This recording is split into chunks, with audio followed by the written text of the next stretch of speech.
Maybe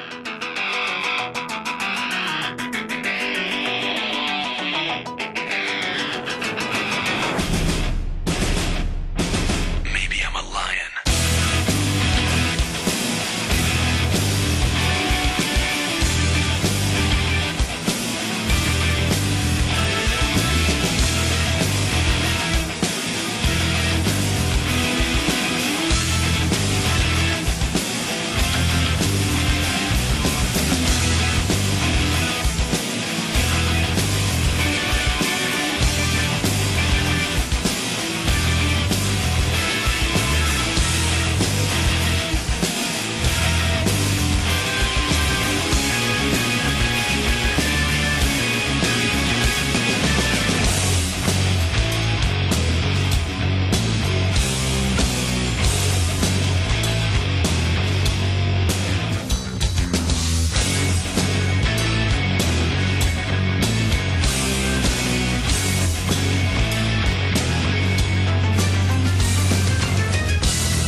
Hello, fine people.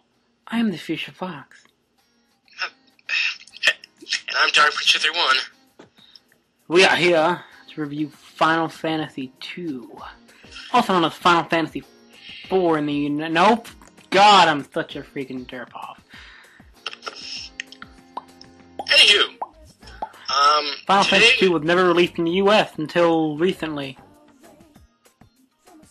yeah, on the PSP. And PS1. Game Boy Advance. PS1 first. Yeah, PS1, then Game Boy Advance, then PSP. Yep. Then PS3. PSN. Yeah. Anyway, today Final Fantasy II his gameplay is a bit different. It works for today, but Pretty much the main aspect of it is that you as a character cannot gain levels. no, Your weapons gain levels. and remember, this was entirely different back then, and it kind of sort of is now. Now it is. This was completely different, and even better than Final Fantasy.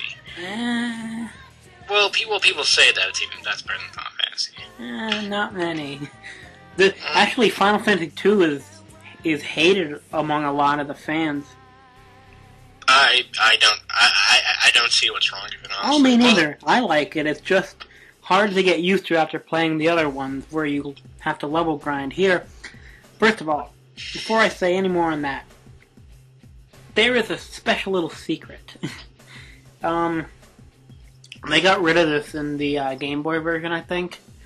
Yeah, the Game Boy version sucks. You can stand there for an hour, be level 1 with your sword, hit A to attack, press B right away, do that for an hour, and be level 100 in the sword automatically. Wow. Or you can attack yourself or your teammates to get more HP. Wow. Yeah. But anyway, before we get to that topic, let's talk about the characters here. Let's start with Farion. Farion, he can in Dissidia, he can use any type of weapon, sword, but he mostly uses a bow and arrow. And a spear, I'm not sure. He doesn't mostly use bow and arrow. But he uses like basically everything he has. Like, oh yeah. Stuff. But anyway, and also his voice in the city, Jong-young Bosch. Jong-young Epic. Yeah, but anyway, Farion, he's just basically your typical hero, trying to protect his friends, all this. But I mean, he's likable. I mean, I like him, especially on the one part where the Queen is trying to seduce him, and he's like, "Well, Queen, what are you doing?" And that got a chuckle out of that. That was funny. Yeah, but it wasn't the Queen; it was a monster that just turned to the Queen. Come on, he could have scored. He must be gay. It was a demon. It was a monster, or whatever they call it. Oh, hi, Gus. Hi, Furion. Want to take it in the bum? Sure. Okay, so then we have Maria, who is a soft-spoken archer and dedicated army of the enemy of the Empire. I like Maria. Are you there, Mr. Dark Prince 231? I think he had died. No, I'm back. Oh crap, he's back. I mean, oh good, you're back. Thanks. Okay, now let's talk about Leon. Leon is... You He still disappears. missed a character, but Leon is... let's see what this says about him. Sorry, folks, we have not played the game in a long Leon, time. a conflicted Dark Knight who is missing for most of the game. He is. And I told you they're the fifth character, Gordon, who takes over Leon's place for most of the game. Isn't he like the white mage? Yeah, he dies. Oh, yeah. He dies and then you get Leon back. Joy. Spoiler alert. Yeah. Oh, there will be spoilers in this. No, they won't. Just, if you haven't played the game, just listen and the game will be finished for you just by listening to us ramble. And, yeah. Anyway, let's talk about the fifth character, Guy. He's special, as in, Well, what it says here is, Guy, or Gus in the remake for the PlayStation, is a simple monk. Yes, he's a monk, who communicates with animals. Because that's about all the brain power he has. Because he can't communicate with people. but he can talk to animals. Yes, he can. Like, hi, Poppy. I'm gonna kill your mother. Okay. Okay, Anyway, now that I like Guy. He's dumb, but if you say storm the castle, he's gonna storm the castle. He's gonna kill everybody in there. He's pretty much the strong one. pretty much, when it comes to offense. Yeah. Then there comes my favorite character in the game, Emperor Matthias. We'll talk about him later. Also known as Emperor Palm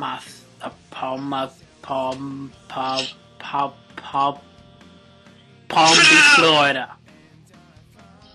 Anyway, we'll talk about him later. Okay. Now, let's talk about the story of the game. The story is pretty much Furion, Gus, Leon, and Maria are walking through the forest because their village has been burned down. So freaking cliched. Well, it is now, but it wasn't then. It was totally brand new. But first enemy of the game, fight these, I think, 4 knights, and they're gonna anally rape you so hard that you won't remember what happened. No, you really don't remember what happened. You physically cannot win. You physically cannot win. It's impossible. Yeah, but then after that, Furion wakes up to this temple with like monks trying to revive him and stuff. It really is, it really was back then epic. And then pretty much you just do quests here and there, trying to find Leon, what's going on, and everything. It's cliche, but it's fun and it's really enjoyable. Now let's talk about the gameplay of Final Fantasy II. The gameplay, there's no level. There's no level whatsoever in the game. You can glitch the hell out of that game, though. You can become max level in every type of weapon and magic as soon as you start the game.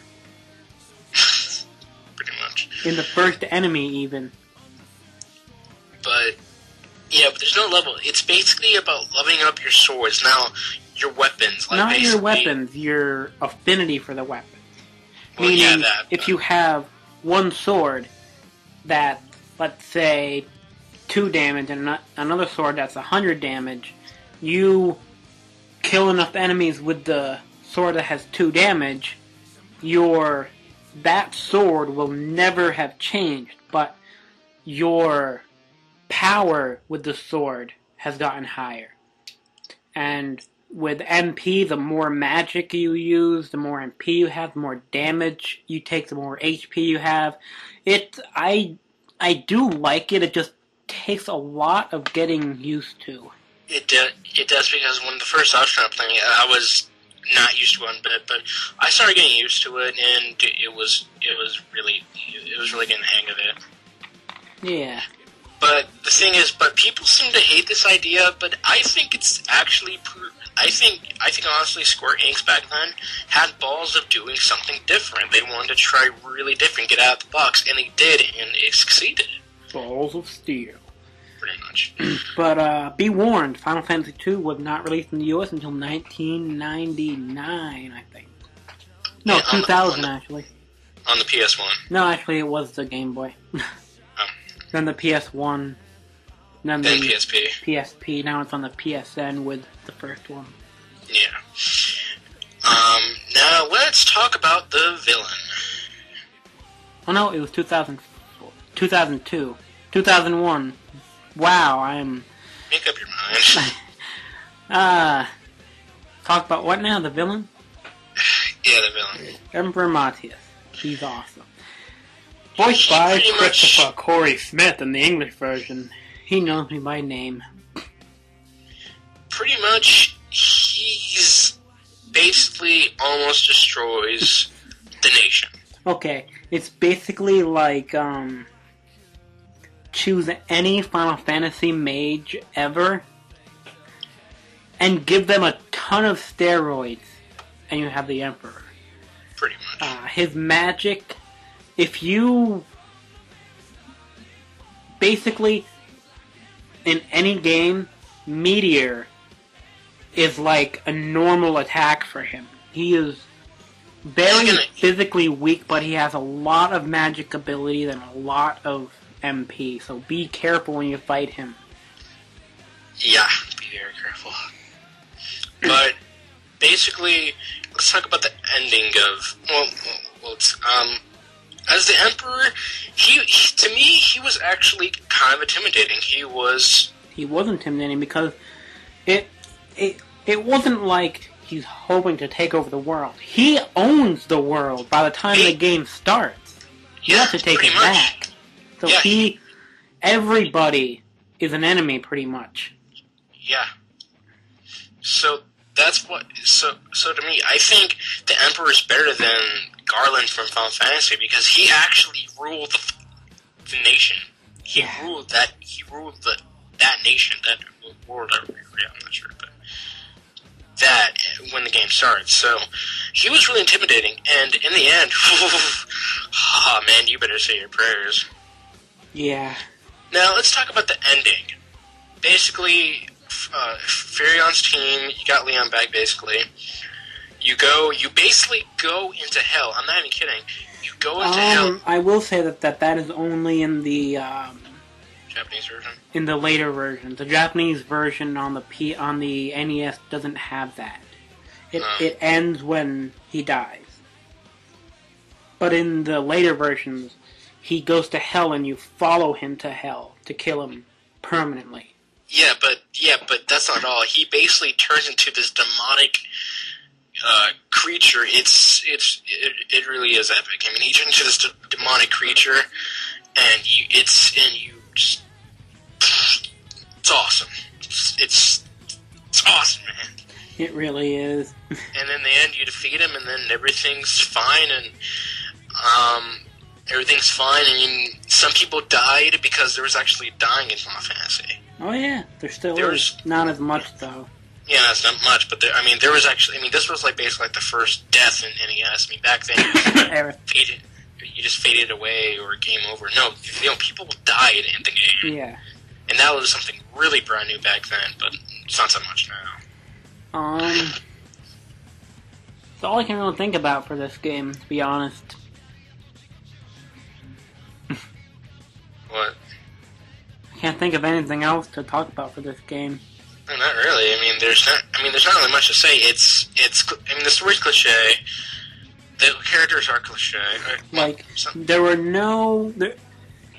There's nothing grand about this game like Final Fantasy. Every quote-unquote plot twist you'll see coming from a mile away. It's easy to see what's going to happen.